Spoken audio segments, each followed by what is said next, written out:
I played through every single 3D Zelda game.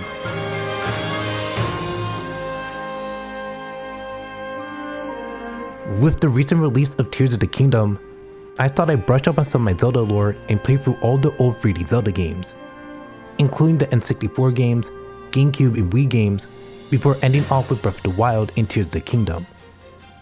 And this took way longer than I thought. The Legend of Zelda is a series that has seen a lot of changes since its initial debut in 1985. Looking back, this franchise has only grown with its audience, with each new entry introducing new and fun mechanics, constantly improving with each new game. And the stories are just amazing. From Majora's Mask tackling themes of grief, love, and isolation, to Wind Waker with its beautiful set pieces and unique setting. But that's enough about the old games. With Tears of the Kingdom finally releasing, it gives a new perspective on what a Zelda game is. On one hand, series staples like dungeons and boss battles stay relatively the same as they did in previous games.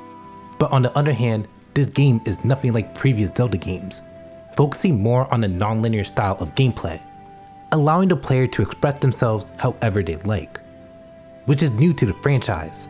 These games and the influence they carry with them mean so much to so many people.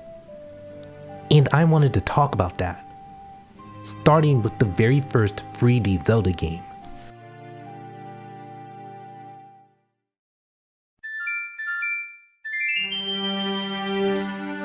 Released for the N64 back in 1998, Ocarina of Time is still regarded as one of the greatest games to ever exist, being one of the first games to utilize 3D, a concept which back then was fairly new. Nintendo had to tackle all types of hurdles just to make this game work, from models to cutscenes and even movement. The developers weren't even sure if this game was going to be released at all. Over the years, this game went through so many changes and revisions, with different ideas having to be scrapped for one reason or another. But thankfully, what we got was a near perfect game. What separates this game from its predecessors is the inclusion of the Ocarina, which is the main gimmick of the game. With this tool, you're able to interact with the world in ways you wouldn't be able to otherwise, opening secret passageways, interacting with NPCs, solving puzzles. Other than combat, progression is tied to the Ocarina. Speaking of combat, this game had to get creative when thinking of its mechanics. As mentioned before, Ocarina of Time works in a 3D environment, and was limited because of this. A lot of the game's core mechanics can be boiled down to either swing sword or play instrument, and most of the puzzles are reused from multiple dungeons. Despite these limitations, Ocarina of Time still managed to feel original with its concepts. Each dungeon is based on a specific theme, some being better than others. The first dungeon that comes to mind is the Water Temple, due to how annoying it is to traverse, having to raise or lower the water level in order to access certain sections of the map. And every time you want to go underwater, you have to enter a menu which can be exhausting, especially when you have to backtrack. Every dungeon has its own gimmick that helps give this game more personality. Though the puzzles might be overused, the situations you find yourself in help distinguish each location as its own place. And the combat is completely reworked from the previous games. Since the game is in 3D, you now have more options as to what you're able to do. You can target your opponent and lock on with the camera, you can do a backflip or a sidestep to dodge incoming attacks, and you have more items in your arsenal. All these cool tricks allow combat to flow more easily. These additions may seem small, but Ocarina of Time was the first game to ever use these mechanics, opening the door for future games to draw inspiration, laying down the blueprint for many household titles. Ocarina of Time is one of the most influential games for a good reason, overcoming many new obstacles that came with the challenge of 3D gaming, while still making a fun game that many fondly remember. But when people look back at this game, they don't remember the puzzles or the combat, rather, they remember the story.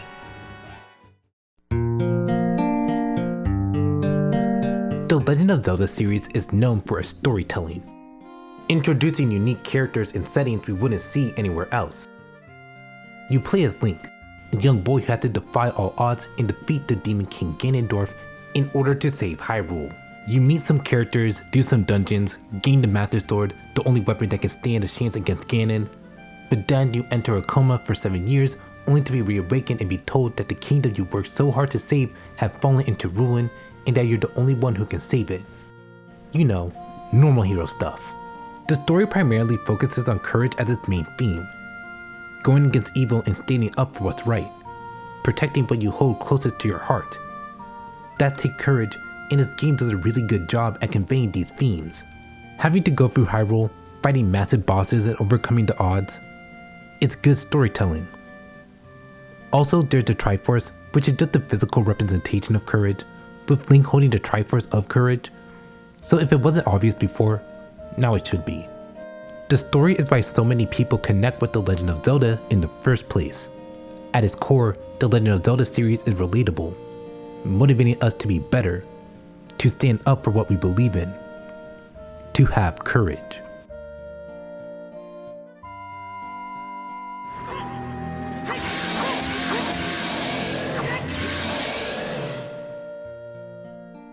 But it's not like I would know anyways. I just mashed through the dialogue as quickly as possible. Why? Because I still have 6 other games to beat, and this one took 6 hours.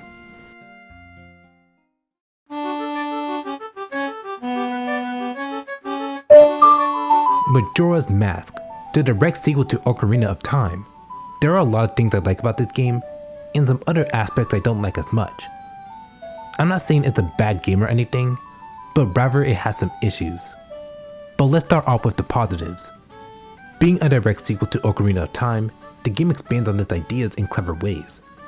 The combat feels a lot smoother, the dungeons have more complexity, each having their own unique gimmick you have to interact with, the bosses are more dynamic, having more interactive phases. This game also introduces masks, with the theme centering entirely on this single concept.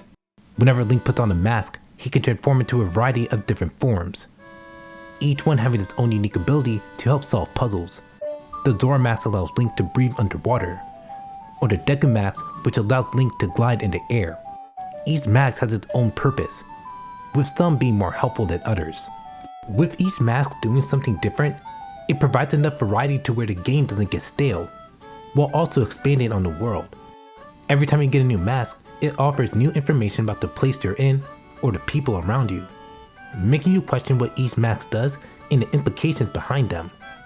These masks not only act as a gameplay tool, but also as a great storytelling device, offering new information that wouldn't have been available to you otherwise. Well, that's all the positives I have to say about the gameplay. Now time for the negatives. Other than masks, the second gimmick this game had to offer is time travel. You only have 3 days to do everything before the world ends, but luckily, you have your Ocarina in the Song of Time, allowing you to reset from day 1. Yeah, this mechanic isn't really the best. Placing a time limit makes certain tasks more difficult than they should be. Certain actions can only be done on specific days at specific times, and if you miss them, well, too bad. It makes the game feel more restrictive than it should be. You have an entire world to explore, and yet half the things you could do are time sensitive.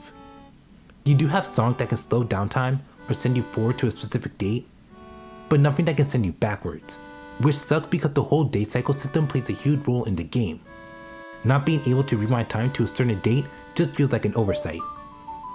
These are only small complaints though, and everything else feels fantastic. A lot of ideas were brought over from Ocarina of Time, while still being its own original thing, improving on a ton of aspects that help make this game a true sequel. And the story is just perfect. We follow Link, who after some unfortunate events, gets turned into a Deku Trub and finds himself in Termina, a world parallel to Hyrule, where we meet the happy mask salesman, who tells us that a Skull Kid took one of his precious masks and he wants us to go retrieve it for him. Alright, sounds simple enough. Until you realize that the mask is an ancient evil relic, and if you fail to do anything in 3 days, the moon will crash into Termina, destroying everything. Also, the moon has a face for reasons. What makes this story so special, yet widely different from all the other Zelda games, are the people in Termina. Remember, each mask carries its own story, whether that be the soul of a dead warrior who looks after his people, or a soul who has long passed. Every mask carries its own backstory, but by far the most interesting mask is the fierce deity. After completing all the dungeons and confronting the Skull Kid, who's about to end the entire world, you enter the moon and find yourself in this surreal dreamlike sequence. You give all the masks you collected so far to the kids who asks you about philosophy and friendship, but what's important is the final kid, who hides under a tree, alone, wearing Majora's mask. He asks if you want to play, but after realizing you don't have any masks left, he gives you one that resembles Link and tells you that you're the bad guy, that you're the villain. This relic is never explained inside the game, but when you put it on, Link transforms into the fierce deity, the only mask that can defeat Majora. After some research, I found many different answers as to what this mask is supposed to be, but there's only one answer that stuck with me, and it's a rather interesting story. It goes something like this. A long time ago, there's a man and an evil dragon. One day, the man approached the dragon and started playing a song. After hearing it, the dragon can't help but dance to the melody. The man continued playing the song and the dragon continued dancing for 3 whole days, until the dragon died from exhaustion. Using what remains, the man carves a mask out of the dragon. The dragon's name was Majora. The man is unknown. This story isn't canon to Zelda, but I think it does a nice job at explaining what this thing is. In the end, you defeat Majora, these tall red guys lift up the moon, and Termina is saved. People remember Majora's Mask not for its innovations in gaming, but rather its deep personal story, getting to see the life of a small town that's about to be destroyed. Even though I may have some nitpicks with this game, I can respect it for what it is and understand why so many people call this the best Zelda game.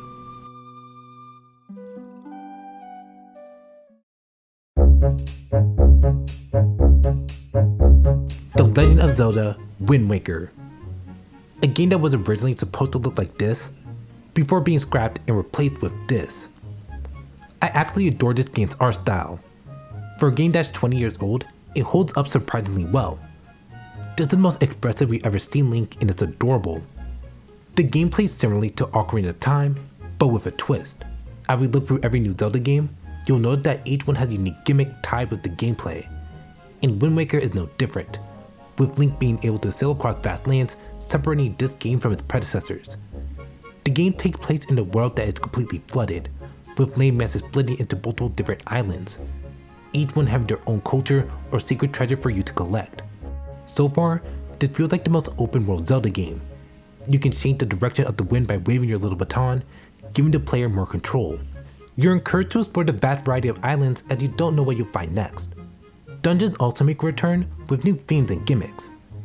There's the classic fire and water dungeons, but this time there are brand new concepts like the Haunted Pirate Trip, which sees Link fighting ghosts, or the Tower of Gods, where you go through multiple combat trials.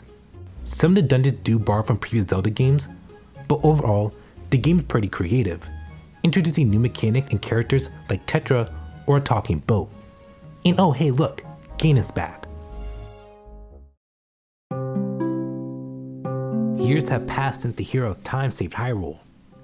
But when Ganon suddenly returned, the hero was nowhere to be found. So in an attempt to defeat Ganon, the goddess Hylia flooded all of Hyrule and the people retreated to the mountaintops. Too bad that didn't work.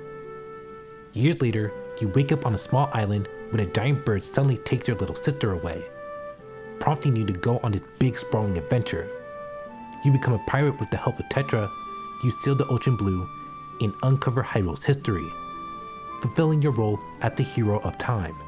It's later revealed that Tetra is actually Zelda in disguise, and your talking boat companion is the king of Hyrule.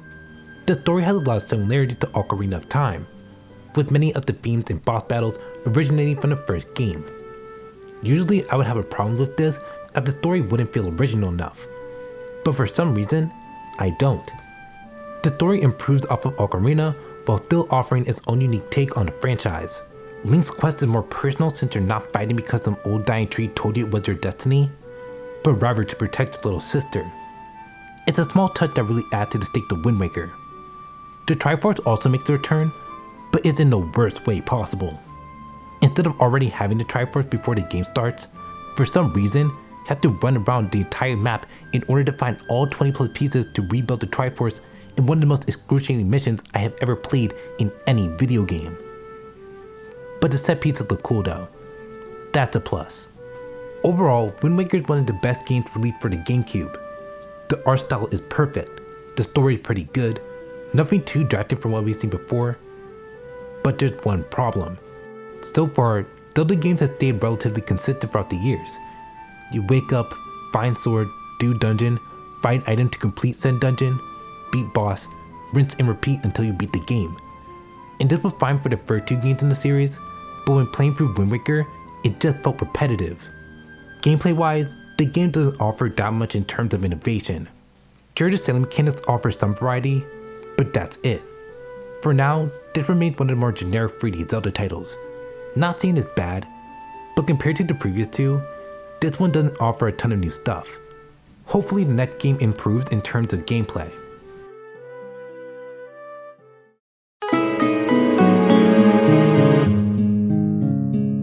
The Legend of Zelda Twilight Princess is one of my favorite Zelda games. From the story to the combat and the dungeons, this game takes everything from the Zelda formula and delivers an unforgettable experience. Better levels, better bosses, new items to mess around with.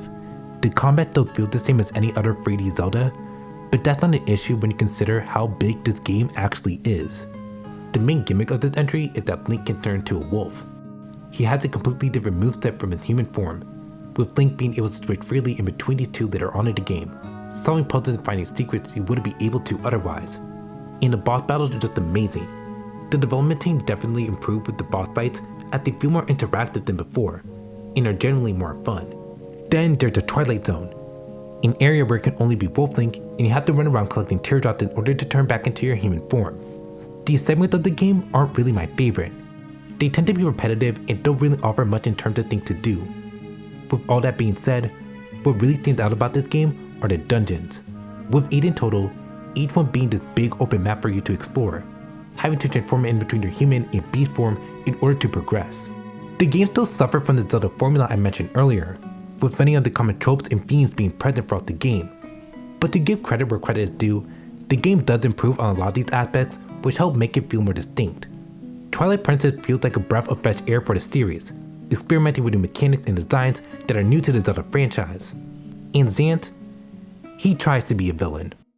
The story is pretty good, having some emotional moments and basic Zelda tropes. But I just can't take Zant seriously. The game wanted to think he's this really powerful wizard who took over Hyrule, but that was with Ganon's help. The most impressive thing he does in the entire game is break the mirror of Twilight, and yet he doesn't even do that properly. When you look into it, Zant is just a wannabe Ganondorf, who has to be carried by the actual Ganondorf. After a sudden attack on Hyrule, the kingdom is completely submerged in the Twilight Zone, another dimension parallel to Hyrule, with all the residents being turned into spirits, all except for Zelda and Link, with the latter being transformed into a wolf. Trapped in this form, he meets Midna, a being from the Twilight Zone who agrees to help Link as long as he becomes her servant. Midna honestly steals the show. Her dynamic with Link adds for comedic moments, and her growth throughout the game makes her one of the best Zelda characters to date. But more on that later. Right now, Link and Midna must free all the light spirits and save Hyrule. Sounds simple enough. Just do some dungeons, fight a couple of boss battles, and the game's over. But that can't be further from the truth. Supposedly thousands of years ago, a group of sages gathered around to punish some guy named Ganondorf for trying to steal a Triforce. But since they couldn't kill the man, they decided to lock him in the Twilight Dimension because surely he wouldn't return. You could probably guess what happens next. This literally happens in every other Zelda game. It's not that surprising. After restoring the light spirits, Link and Midna travel to the Twilight Zone, only to confront Zant, who permanently transforms Link into his wolf form and puts Midna in a coma. One Zelda sacrifice and a Master Sword later, Link and Midna are back and ready to save Hyrule. At this point in the story, we start to see a shift in Midna's character. Before, she saw all human life was beneath her, so she treated people like Link as if they meant nothing. But after realizing that Zelda sacrificed herself so that she could live, Midna starts to have a change of heart. She starts treating Link with kindness and empathy. She starts working with him as an ally rather than a servant. And this character growth is what sets Twilight Princess apart from all the other Zelda games. Each Zelda game has a companion that helps guide Link and the player throughout the game. Sure, some of them have interesting backstories, but their main purpose is to serve as a tool to guide the player, with most companions being forgettable by the end of the story. But Midna is different. She's fleshed out, given her own time to shine as a character, and I think that's really cool. In the end, she's revealed to be the Queen of Twilight and severed the connection between the Twilight Zone and Hyrule. Also, you defeat Ganon, obviously. The game still follows the same themes of courage laid out in previous Zelda games, but this time we got to see more than one character portray those themes, adding a dynamic aspect to the story which was much needed. Overall, with the added improvements to the gameplay and storytelling, this may be one of the greatest Zelda games ever made. We'll just see if the next game tops that.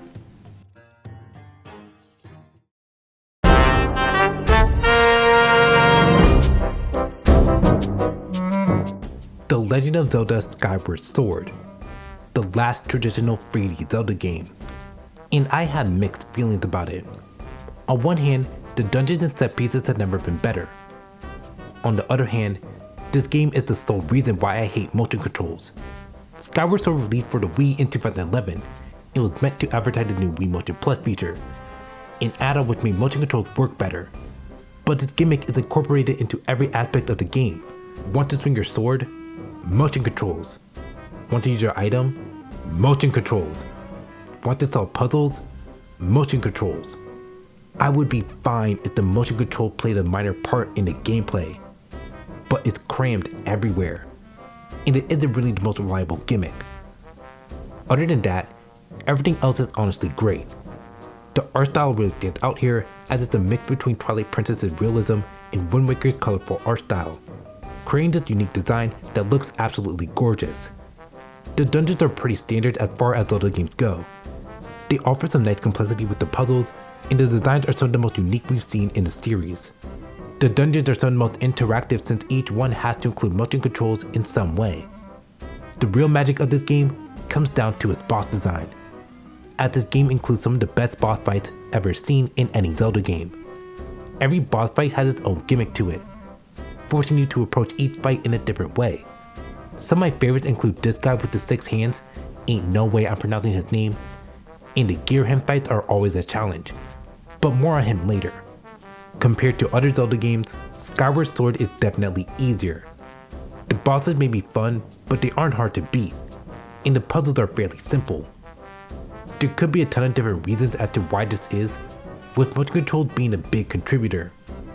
Being the main selling point of this game, it makes sense for the developer to dumb down some aspect of the game to make it easier on the player. But does the game really have to tell me what to do every time I'm about to do something?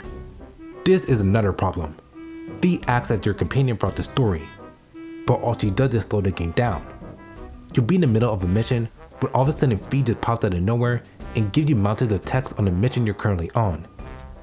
I understand why Nintendo did this to appeal to a more casual audience, but when it's to the degree where it actively interrupts gameplay, it's just insulting. But at least the story couldn't get any worse.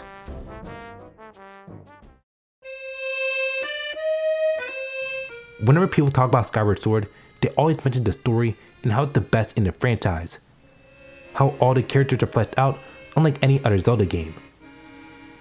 This is the most generic story in any 3D Zelda, and it's not even close.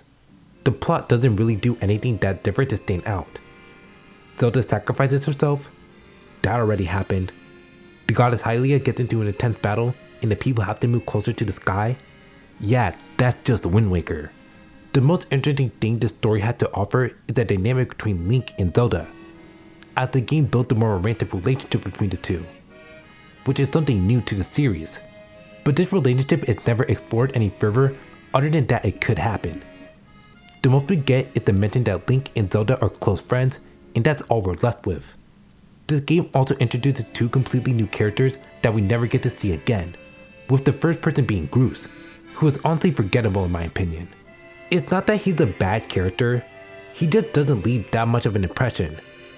He acts as a rival towards Link, constantly trying to bring him down whenever he can, before having a change of heart and helping Link later on.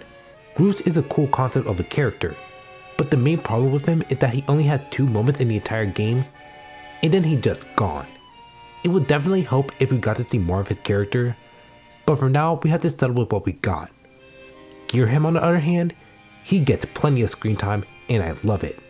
This guy is weird to the max, always doing the most random things at the most random times, and honestly, it's hilarious. Girahim feels more like a true rival to Link than Groose does, since he's actively working against you. His goal is to reawaken Demise for reasons, and will try to stop you any chance he gets. He's the most interesting character that's introduced since his motives are unclear. As for Demise himself, he's just a Ganon ripoff. We don't actually get to see him till the very end of the game, as he's only ever mentioned, which makes for one of the weakest Zelda villains. Skyward Sword just has so many missed opportunities when it comes to their characters that the entire game suffers because of it. Every new or interesting idea isn't given enough time to develop or just get dropped halfway through the story. This game heavily suffered from the Zelda formula, which sucks because it has a lot of potential, but doesn't do anything with it in order to stay in line with tradition.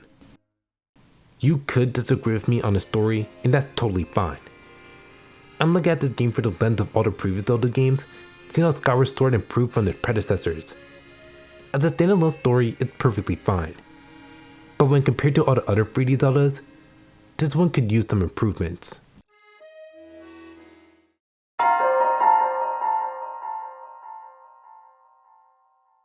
The Legend of Zelda: Breath of the Wild.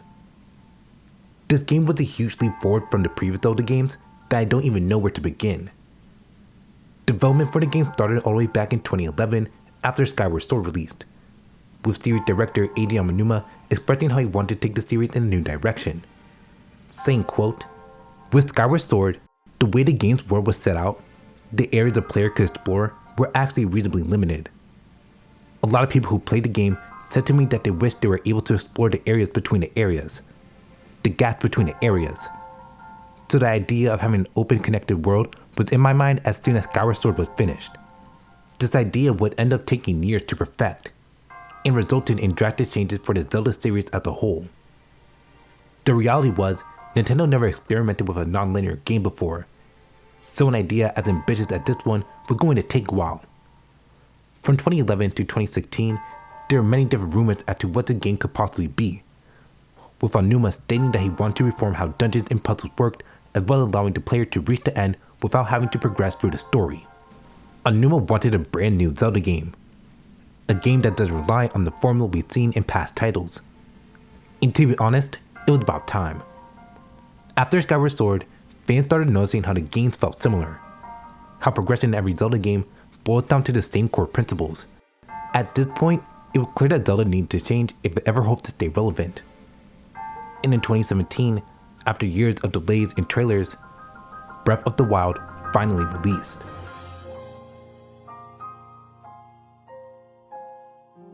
This game is wildly different from the traditional Zelda game.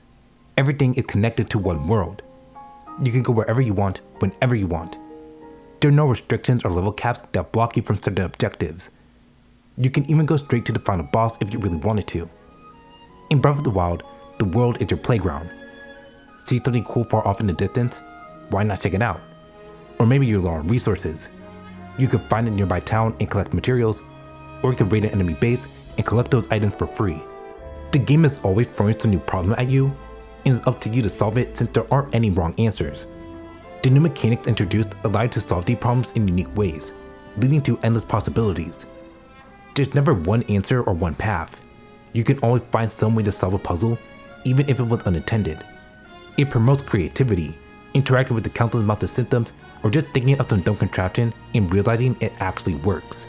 You don't know what you're going to do next, and that's okay.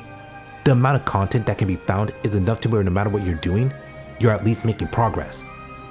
Breath of the Wild introduces Shrines and Divine Beasts as this game's substitute for dungeons, and honestly, they can be hit or miss. There are 120 shrines in the entire game, but that number means nothing when you realize most of them are just repeats and tutorials.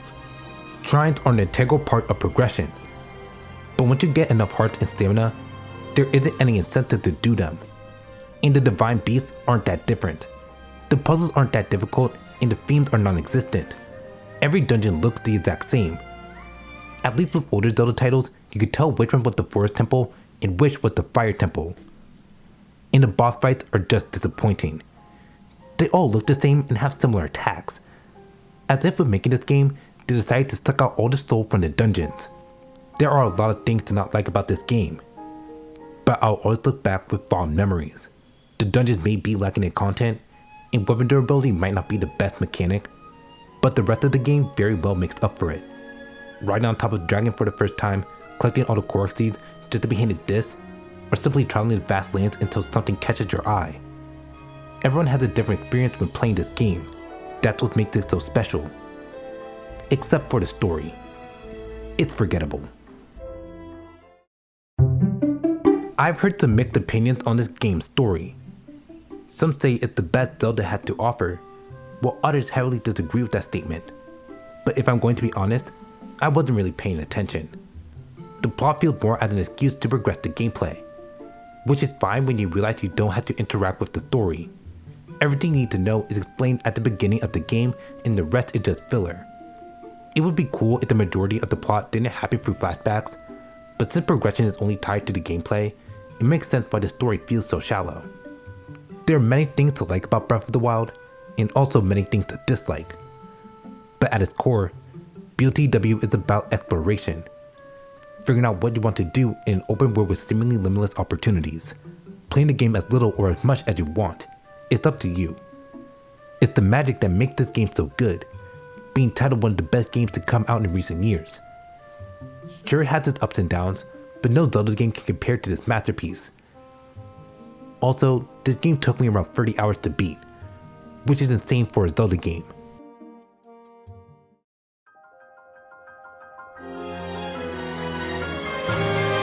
The Legend of Zelda: Tears of the Kingdom, the last 3D Zelda game. It takes everything from Breath of the Wild and expands upon it with new abilities, different mechanics, and a story that actually progresses with the game. Also, spoilers for TOTK if you haven't played the game yet. In some ways, the game plays exactly like Breath of the Wild. You still move around the same map as before, but with minor changes here or there. Shrines, Korok seeds, weapon durability, all of the mechanics make a return but just work better. The only mechanic that didn't change are Korok seeds, since they work the same as they did before. The only real difference is that there are more puzzles for you to solve. But with close to 1,000 Korok seeds to find, most of the puzzles are just repeats and don't add anything of value. Shrines also make a return and basically work the same as they did before. The puzzles are more challenging this time around.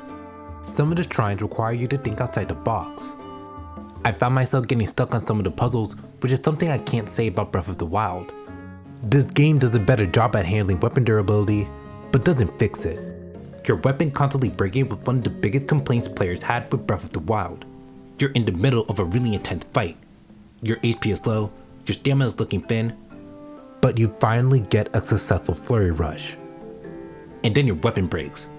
I can understand why the developers chose to add it to the game, as it encourages players to explore and think outside the box when discussing combat. But that doesn't excuse the fact that this is the most annoying mechanic in the game. This time weapon durability returns, but with a twist. Now I can fuse weapons with items, not only making them stronger, but more durable as well. The fuse mechanic offered players more freedom with combat, experimenting with different items, seeing which combination works best. It adds much needed depth to the combat while giving players a reason to find new items they wouldn't otherwise pick up. In addition to the fuse mechanic, players now can build anything they want with the Ultra Hand ability, allowing the game to be more versatile when it comes to puzzle solving. The biggest change, however, are the Sky Islands. Most of them are pretty boring, only containing treasure or supplies, but some of them are quite surprising. They have a mysterious atmosphere to them, as you never know what's going to happen once you get there. Is it going to be another shrine, or some big sprawling landmass with different enemies and weapons? That's for you to find out. The game never holds your hand or guides you towards one specific objective. It wants you to take your time and enjoy the rich, beautiful world. It wants you to go explore, find secrets, discover new areas. It wants you to be you and express yourself through the mechanics and puzzle solving. And because of this, Tears of the Kingdom might be the best Zelda game to ever exist. But before we make that decision, we need to talk about the story. Similar to Breath of the Wild, you don't need to interact with the plot in order to progress. But unlike Breath of the Wild, all the interesting stuff isn't told through flashbacks, so I actually paid attention this time, and it's actually pretty good. Ganon is treated like a competent villain. He plays a more active role in the plot and has his own moments to shine. Zelda is also handled pretty well. After magically disappearing in the present, she somehow ends up in the past. Her experiences tell us more about the history of Hyrule, as well as seeing Zelda grow as a character, becoming a sage of time, aiding Link through her actions in the past. The biggest problem that sticks out is the ending, as everything is returned back to normal. With how big of a threat Ganon is, you'd think that there would be some consequences after he is defeated. But nope, Zelda returns to the present and everything is fine. It's not the best Zelda story, as some of the dialogue can be rather interesting and most of the side characters are forgettable. But it gets the job done. It isn't trying to be the next Twilight Princess or Majora's Mask. The story feels more as extra content that you don't have to interact with. Just like everything else in the game, the story feels optional, which honestly hurts this game. Zelda games are known for their engaging plots and interesting side characters. Seeing the story being treated as an optional side quest takes away from that experience. As Zelda starts to shift and lean towards a more gameplay-oriented experience, you start to notice that the story suffers as a result. Overall, the game is one of the best Zelda games to date, expanding on the foundation laid by Breath of the Wild, allowing the player to have more creative freedom than they've ever had. Every problem the game throws at you, there are thousands of different solutions, allowing for more challenging puzzles and world design that test your creativity. The story can lack substance, but it's definitely an improvement from Breath of the Wild, taking me a total of 100 hours to beat. Okay, I'll admit it, I got distracted by the Korok seeds.